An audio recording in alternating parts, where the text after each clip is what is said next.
ഇത് നെല്ലിയാമ്പതിയിലുള്ള രവിവർമ്മ എസ്റ്റേറ്റിൻ്റെ ഉള്ളിൽ ഒരു കോഫി പ്ലാന്റേഷൻ എസ്റ്റേറ്റ് ആണിത്. ഈ എസ്റ്റേറ്റിൻ്റെ ഉള്ളിൽ ആണ് നമ്മൾ ഈ റിസോർട്ട് പ്ലാൻ ചെയ്തത്. ഇത് പ്ലാൻ ചെയ്യാനുണ്ടായ കാര്യം ഒന്നീ ലാൻഡിൻ്റെ ഘടന തന്നെയാണ്. ആക്ച്വലി എല്ലാ ക്ലൈമറ്റിലും ഈ ഏരിയ നല്ല ബ്യൂട്ടിഫുൾ ആണ്, എസ്പെഷ്യലി മിസ്റ്റി ആണ്. നെല്ലിയാമ്പതി എപ്പോഴും ശരിക്കും പറയുകയാണെങ്കിൽ ഒരു മധ്യ കേരളത്തിൽ എപ്പോഴും ഈസി ആയിട്ട് പോകാൻ പറ്റുന്ന ഒരു മൗണ്ടെയ്ൻസൊക്കെയുള്ള നല്ലൊരു സ്ഥലമാണ്. വളരെ പീസ്ഫുള്ളായിട്ടും കാമായിട്ടും നല്ലൊരു ഫോറസ്റ്റൊക്കെ ഉള്ള നല്ലൊരു സ്ഥലമാണ്. അപ്പോൾ ശരിക്കും പ്രകൃതിയുമായിട്ട് അടുത്ത് അറിയുന്നവർക്ക് എത്രയും പെട്ടെന്ന് വരാൻ പറ്റുന്ന ക്വയറ്റായിട്ടുള്ളൊരു സ്ഥലം എന്നുള്ള രീതിയിലാണ് നെല്ലിയാമ്പതിയിൽ ഇങ്ങനെ ഒരു എൻക്വയറി വന്നപ്പോൾ ഒരു നല്ലൊരു പ്രൊജക്റ്റ് ചെയ്യണം എന്നൊരു ആഗ്രഹമുണ്ടായി. നമ്മൾ നല്ല സ്ട്രെസ്ഫുൾ ലൈഫാണ് നടന്നുകൊണ്ടിരിക്കുന്നത്. അപ്പോൾ അങ്ങനെ ഇരിക്കുന്ന സമയത്ത് പ്ലാന്റേഷൻ മാത്രം ഉണ്ടായിരുന്ന സമയത്തൊക്കെ ഇവിടെ വന്ന് നിൽക്കും. അപ്പോൾ ആ കാലഘട്ടത്തിൽ ഫോണിനൊന്നും റേഞ്ചില്ല. വന്നു കഴിഞ്ഞാൽ നല്ല ഫ്രഷ് ഓക്സിജനാണ്. തിരിച്ച് പോകുമ്പോഴത്തേക്ക് നമ്മളൊരു പുതിയ ഒരു എനർജിയും പുതിയ ഒരു ഫീലാണ്. മനസ്സിന് തോന്നിയാലും അതൊക്കെ നല്ല പോസിറ്റീവായിട്ട് തന്നെ തിരിച്ചിറങ്ങുമ്പോൾ ഇന്നും അതുണ്ട്, ഈ നിമിഷവും ആ സാധനമുണ്ട്. അപ്പോൾ അങ്ങനെ വരുന്ന സമയത്ത് അപ്പോൾ ഞങ്ങൾക്കത് കിട്ടി. എന്നാൽ നല്ല നീറ്റായിട്ടൊന്ന് താമസിക്കാനുള്ളൊരു സൗകര്യമില്ല. അങ്ങനെ ഇരിക്കുന്ന സമയത്ത് ഇവിടെ ഒരു അതിനെപ്പറ്റി ഒരു റിസോർട്ടും ഒത്തിരി ആൾക്കാരെന്നാൽ ഇതിലേക്ക് വരുന്നുണ്ട്. എന്നാൽ why don't we do it our self? അപ്പോൾ അവിടെ ഒരു കൺസ്ട്രക്ഷനൊക്കെ ചെയ്ത് നമ്മൾക്ക് വൃത്തിയായിട്ട് താമസിക്കാം. അങ്ങനെ കുറച്ച് ഒന്ന് മെയിൻറ്റെയിൻ ചെയ്തെടുത്ത് കഴിഞ്ഞപ്പം അതിൽ കുറേ നമ്മുടെ തന്നെ ഗസ്റ്റുകൾ വരാൻ തുടങ്ങി. ഞങ്ങൾക്ക് ഒരു പ്രാവശ്യം താമസിക്കണം. അപ്പോൾ അങ്ങനെ നമുക്ക് റൂംസ് കൊടുക്കാനില്ലാതായപ്പോൾ ഞങ്ങൾ കുറച്ചുകൂടെ എക്സ്പാൻഷൻ ചെയ്തു. അങ്ങനെ ഒരു ആർക്കിടെക്ചറൽ ഡിസൈൻ ഇതിന് ബ്ലെൻഡ് ചെയ്യുന്ന ഒരു ഡിസൈനൊക്കെ ചെയ്യാൻ തുടങ്ങി. നമ്മളിപ്പോൾ ചെയ്തിരിക്കുന്ന ഡിസൈനെ വെച്ച് നോക്കുകയാണെന്നുണ്ടെങ്കിൽ നമ്മൾ കൂടുതലും ഇപ്പോൾ എക്സിസ്റ്റിംഗ് ഉള്ള സ്പേസിൽ എന്ന് വെച്ചാൽ നമ്പർ ഉള്ള സ്പേസുകൾ തന്നെ റെനോവേറ്റ് ചെയ്തിരിക്കുന്ന സ്പേസുകളാണ്. നമ്മളിവിടെ കൂടുതലും റോക്ക് ഫിനിഷസും ഗ്ലാസും ഒക്കെയാണ് കൂടുതൽ ഉപയോഗിച്ചിരിക്കുന്നത്. കാരണം ഇവിടുത്തെ ക്ലൈമറ്റിക് ചലഞ്ചസ് കുറേ ഉണ്ട്. നല്ല കാറ്റുള്ള സ്ഥലമാണ്, നല്ല മഴയുള്ള സ്ഥലമാണ്. ഇതിനെല്ലാം പ്രതിരോധിക്കുന്ന രീതിയിലുള്ള ഡിസൈൻസ് നമുക്ക് ചെയ്യേണ്ടി വരും.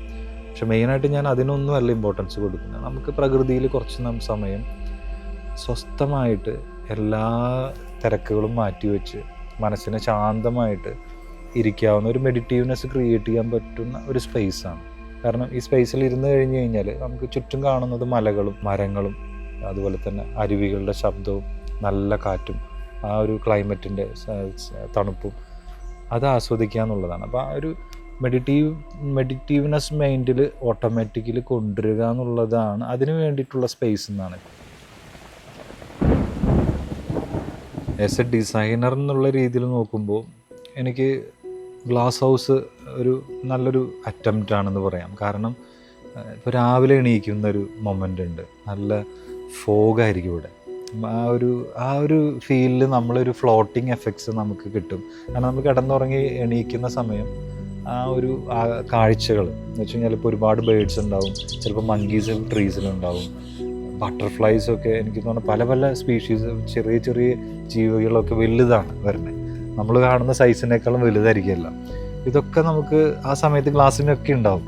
നമുക്കതൊരു മോർണിംഗ് ഒരു ഭയങ്കരമായിട്ട് നാച്ചുറൽ നമ്മൾ വെൽക്കം ചെയ്യുന്നൊരു ഫീലാണ്.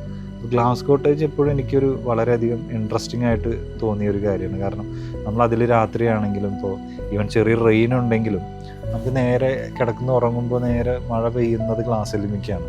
അതൊക്കെ ആസ്വദിക്കാൻ പറ്റുക എന്ന് പറയുന്നത് അതൊരു എക്സ്പീരിയൻസ് തന്നെയാണ്. ആൻഡ് ഈവൻ ഗ്ലാസ് കോട്ടേജിനെ പറ്റി പറയുമ്പോൾ നമ്മൾ സെർച്ച് ചെയ്ത് നോക്കുവാണെങ്കിൽ ആളുടെ ഒരു മൈൻഡിൽ തോന്നിയ ഒരു ഐഡിയ ആണത്. കേരളത്തിൽ എവിടെയും ഇങ്ങനൊരു ഗ്ലാസ് കോട്ടേജ്, അതായത് റൂഫ് കംപ്ലീറ്റ് ഗ്ലാസ് ആയിട്ടുള്ളൊരു പ്രോപ്പർട്ടി ഇതുവരെ നമുക്ക് ഫൈൻഡ് ഔട്ട് ചെയ്യാൻ പറ്റിയിട്ടില്ല.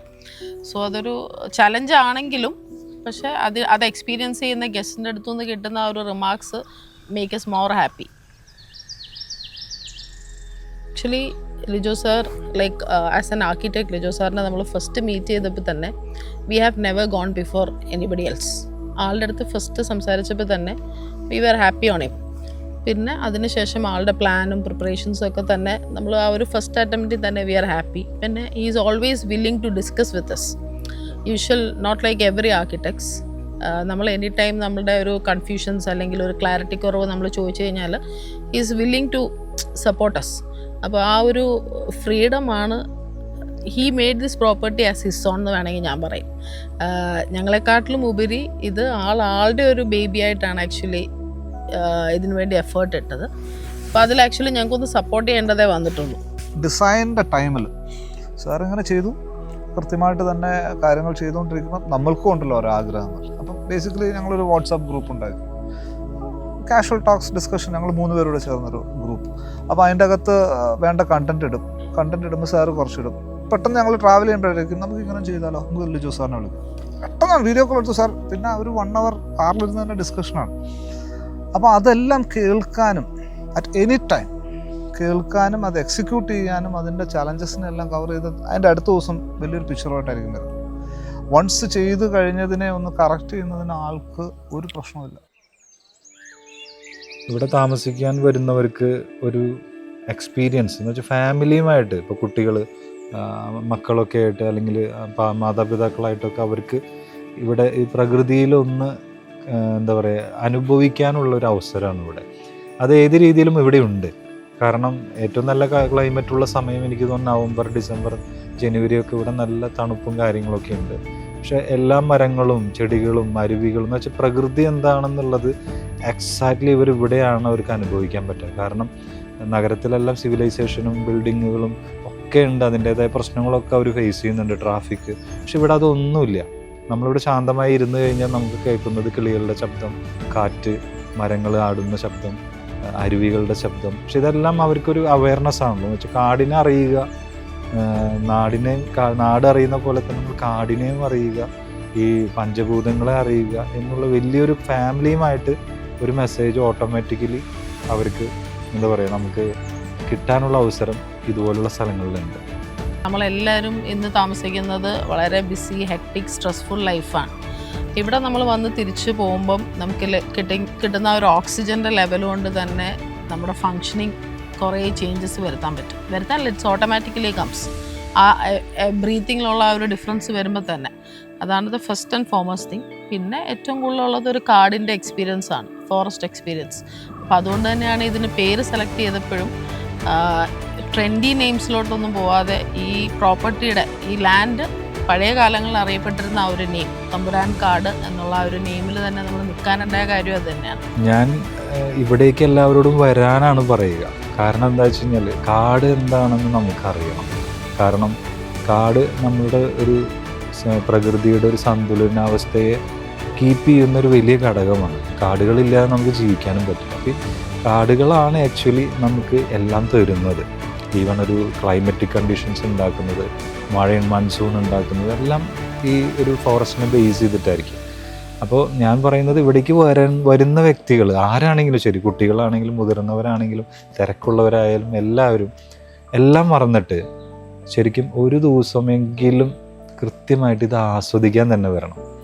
കാരണം വേറെ ഒന്നും ഒരു ആക്ടിവിറ്റി ഇല്ലാതെ എല്ലാം വിട്ടിട്ട് ശരിക്കും കുറച്ച് നേരം ഇവർ ഈ കാട്ടിൽ സ്പെൻഡ് ചെയ്യാനായിട്ട് കഴിയണം.